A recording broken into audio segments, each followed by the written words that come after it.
tell us a bit about SQL Server Test and Dev, and what are the rights via Visual Studio compared to commercial licensing? I always advise you to listen carefully when I respond to those questions because it's a minefield. The basics. Visual Studio Professional subscription, which is the cheapest Visual Studio option, includes Windows Server and SQL Server as products that you may install in unlimited instances and use them for test, development, demonstration, non-production. Through that Visual Studio subscription, as far as I remember, and I think I'm up to date, you get both standard and enterprise editions of SQL Server. Here's the problem.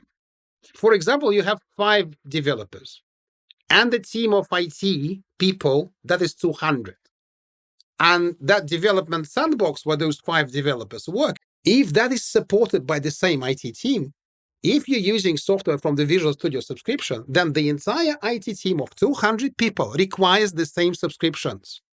See what the problem is? What, a Visual Studio license? That's what you mean? Yeah, anyone who touches, somehow supports, backs up, configures, monitors with a CCM, non-production workloads, every admin requires a similar MSDN license per user.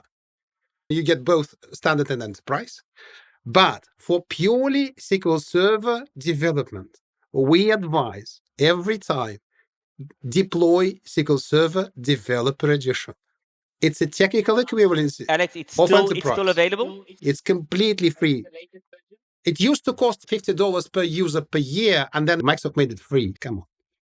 Just say, I install SQL Server Enterprise Edition for Test and Dev, commercial license. But I intended that only for development environments. Am I in the wrong? Do I have to buy an Enterprise Edition?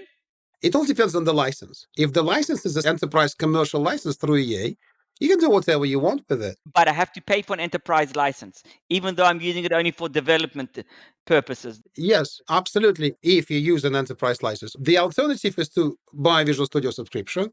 And the other alternative is, as I just said, install SQL Server Developer.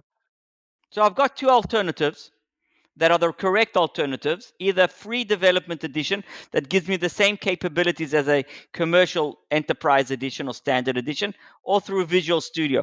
Both are the correct way to go if I'm not using it for production.